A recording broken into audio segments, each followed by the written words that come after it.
Kahapon, pinanood natin yung Malyari and kagaya ng pinangako namin sa inyo, today, papanoorin namin yung Gomburza. 7 o'clock AM na.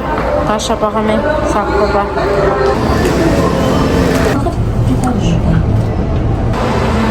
Dito na kami sa Robinsons Metro East. Ayan, sakay na. Ticket.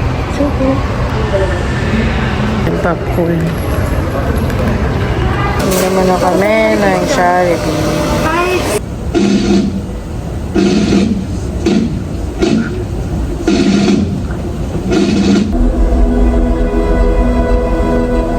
Wala kami kasalanan! Pinisente kami lahat! Bakit kami kailangan mamatay ng ganito? Wala siyang kasalanan!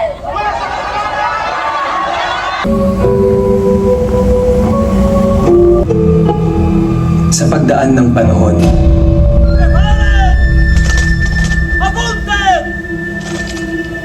ang dating mga baga ay magliliyab.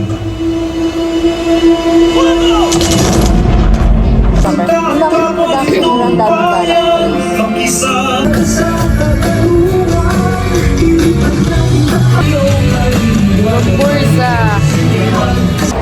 So we're done watching Gomburza. So nagpapapicture si Kai dito. Sa love. Ha ha ha. Let's go. It's a prank. So dumaan kami sa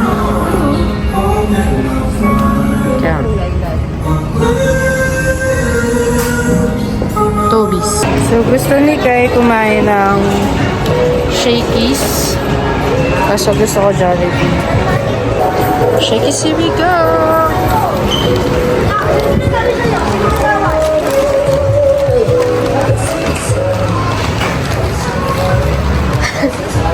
Hi!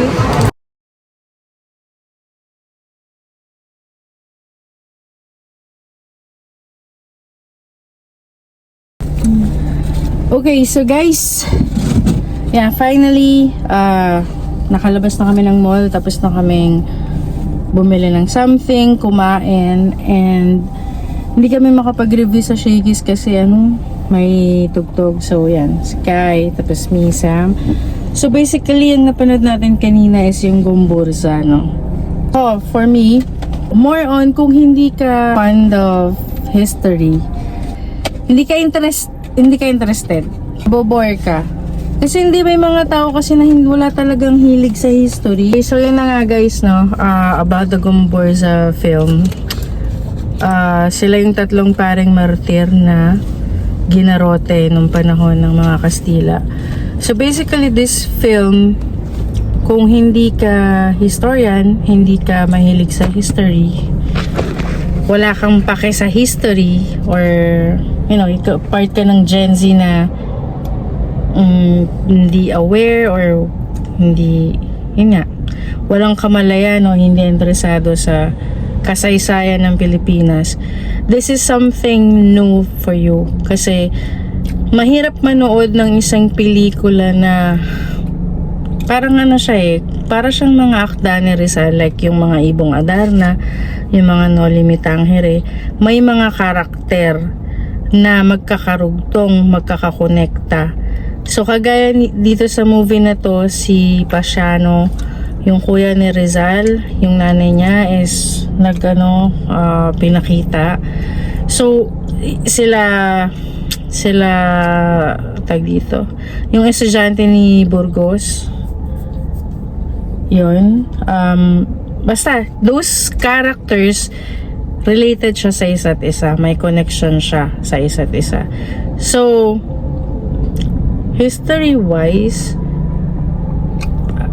tingin ko marami namang pinakitang scene, kompleto serikados naman yung mga karakter na gumanap. It's just that for me, it's sobrang dami na medyo si Elijah, sobrang galing niya, no? Parang na-overpower niya yung other actors. Parang siya yung tumatatak, which is hindi naman siya karakter ng Gomburza. So medyo nakulangan ako sa exposure ni Burgos or nung best actor natin for MMFF. Tama yung point mo. Ako din. Nakulangan ako sa exposure niya. Nung napanood ko to, kasabi kasi namin ni Kai, gusto namin magbigay ng honest and fair review, diba? Yun naman yung lagi namin goal. Dun sa mga exposure nung best actor natin for this MMFF movie, kasi dito sa Gumburza kinuha ang best actor natin, which is si Padre Burgos or si Juan Cedric, ayan. Magaling siya sa magaling, pero alam mo yung expectations ko, to be honest, na-disappoint ako. Na-disappoint, not in a negative way, it's just that, napanood ko kasi si Piolo sa Malyari, napanood ko si Ding Dong Dantes, napanood ko si Alden Richards. So, I know Cedric is new sa ganitong larangan ng pelikula. Hindi siya familiar sa mga manonood. Pero it doesn't, give him the limitation and the chance, of course. Gusto natin maging fair. It's just that kulang na kulang talaga ako kasi dito sa Gumburza, andito rin si Piolo. Sobrang ikli lang na exposure niya. Okay din yung arte ni Enchong, pero ang ikli din. Parang si Elijah talaga yung nag-shine dito sa Gumburza. Ano ba siya? Supporting ba siya? Supporting siya. Okay, Hindi, okay. pero hindi siya nanalo. Okay. Ay, Nominee? oo, kasi ang nanalo si Samalyari. Okay. Si Jason. Okay. So yun, siguro na tayo, no? For me, rate ko na siya. Story-wise, since mahilig ako sa history, may konting background tayo sa history, I'll rate Gumburza 7 out of 10. And if it's 1 out of 5, I'll give them 3.5. Ayun. Yun yung rate ko. Kasi kung hindi ka nga interested sa history, aantokin ka for sure. It's just that, feeling ko kay Kai, kasi hindi naman tumahilig sa sa history, sa geography, anything about kasaysayan, wala tong hilig. Gusto niya lang yung chismis. Pero tingin ko kaya nakip awake siya kasi one movie lang yung pinanood namin today and sobrang taas ng expectations namin. So yun. Ako, 8. Siguro kasi nag-expect ako ng masyado. Kasi nga, dahil nga nalaman natin na siya yung naging best actor, si Juan Cedric. So, nag-expect ako ng... Siguro kasi yung criteria nila for best actor, it doesn't pertain dun sa luha na pinataksa ng mga actor. Hindi siya dun ginudge eh. So, anong category? Ginudge, feeling ko ginudge siya the way they portray the character talaga. Which is nakulangan nga. Kaya nga hindi niya na-meet yung expectation ko na ina-expect ko na siya yung best actor comparing dun sa other na iniisip nating hindi naman pero siguro deserve din. Parang ito kasi nagkulang siya sa exposure. Actually, totoo. Gumburza yung storyline, pero mas na-highlight yung story ng mga supporting characters. Like parang mas na-curious pa tayo kung sino si Rizal. Oo. Tapos na-curious tayo sino si Francisco. Yung traidor. Tapos parang mas na-curious pa ako si Pedro Pilais. Parang kasi siya, parang ang dami kasi nilang gustong mangyari. Hindi naman gusto mangyari, pero gusto nila lahat i-include. From start to bottom. Oo, isiksik lahat nung story from start to bottom. Which is start to end hanggang sa kay Gigi. Ang length ng movie is 1 hour and 58 minutes. I don't think 2 it's sufficient. hours? Almost 2 hours. Yeah, 2 1 minutes. hour state ba? Oo. I don't think it's sufficient para ma-digest ng manonood. Kaya nga antukin ka kung hindi ka... Oo, kasi ako kunyari hindi ako mahilig sa history. Parang hindi ako marunong magbasa ng books before. Parang ang ano ko lang is, pag kwento ni Sam, si Sam kasi pag nagkikwento siya ng history ng Philippines, talagang maengganyo ka. Kasi parang ang dating sa akin, nakikipag-chismisan lang ako. Tapos alam mo, pag nagkikwento siya, as in talagang aabangan mo ano yung, ano next, sino yung ano, ganyan. Parang mako-curious kapag the way siya magkwento. Tapos ngayon dito, nung pinapanood namin siya, yung may mga karakter na hindi ako aware. Tapos, yun nga, si Pedro Pilais, sabi ko, bakit parang siya yung na-highlight? So, may mga ganun. So, sobrang kulang yung highlight dun sa mismong main characters. Sabi ko na, kumpleto naman siya, pero parang hindi ka na-satisfy. Kulang ng asin. Kompleto yung sahog. Pero kulang yung panglasa. Parang ganon. Oo, parang ganun. Parang ganon. So, ako, I don't have anything against the best actor. Hindi ko naman dyan na-justify na dapat si Ding Dong, dapat si Alden. Oo, hindi naman. Kasi pero ang gaganda ng entry talaga. Oo, ang Daddy. gaganda talaga ng pelikula ngayon. First time namin... Support niyo rin yung Oo. Gomborza. Oo. It's just that siguro, sa panahon ng pag-aaklas, kung nakikita mo yung mga kasamahan mo na unti-unting pinapatay, 'di ba? Walang nakagapos kayo sa kalayaan.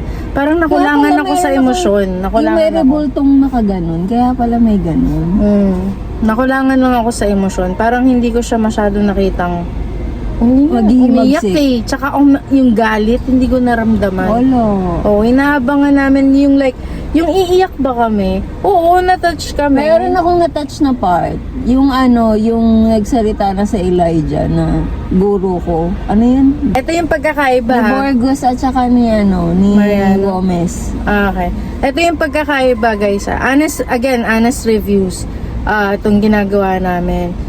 Please don't take this against us. Ano lang, opinion lang, personal opinion. Ang pagkakaiba nitong pelikula na to, kailangan may utak ka.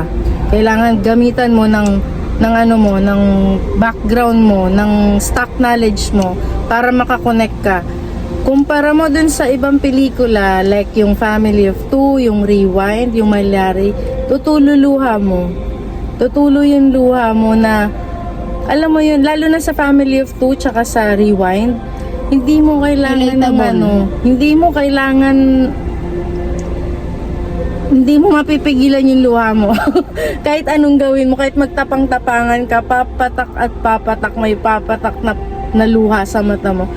Dito, naghintay kami na may ganong emosyon na mangyari. Kasi, di ba? Ibibigti kay, gagarote kay, papatayin kay. That's gonna be your last day on earth.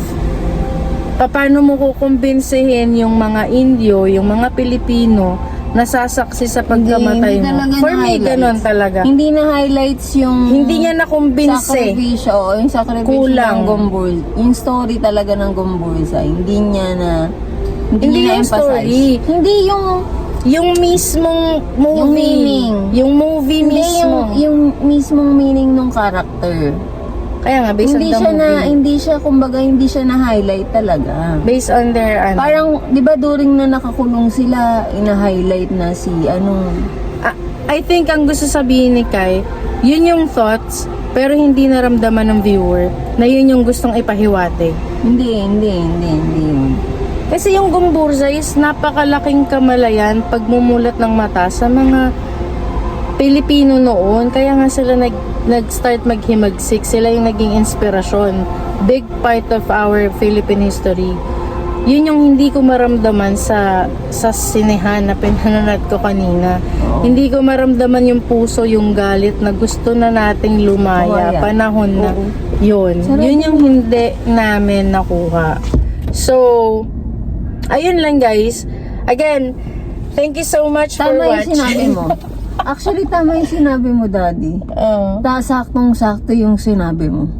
Yun na yun. Yun na yun talaga yung reaction ko.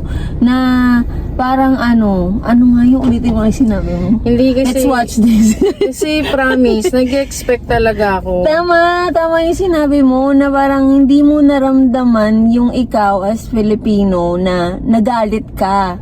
nagalit ka na inapi ka dati. Tapos inapi yung mga ninuno mo. Walang ganong factor. Siguro kasi, Siguro yun yung kulang. Na dapat sana may ganong factor Which is, na ako. eto ay, ha. na parang sana isipin ko, ay parang gusto ko magalit sa mga praile. pero ito ha, Pag may nakasalubong akong praile, parang magagalit. Walang ganon. Kasi hindi parang, ito, kung parang nakwento lang siya ng walang emosyon. kung hindi Para- pinatay si Pelaez, feeling ko magagalit pa ako eh. Kung hindi namatay yung karakter ni Piolo Pascual doon, feeling ko doon pa ako mapipiga ng emosyon na, shit, papahalagahan ko kung anong kalayaan meron ako ngayon na tinatamasa. Actually, kasi nung during na nandoon pa si Piolo, si Pelaez, mararamdaman mo yung eagerness niya na Panahon na-push na. eh. Oo, na ano Revolusyon, na, revolusyon. Mm-mm. Oo.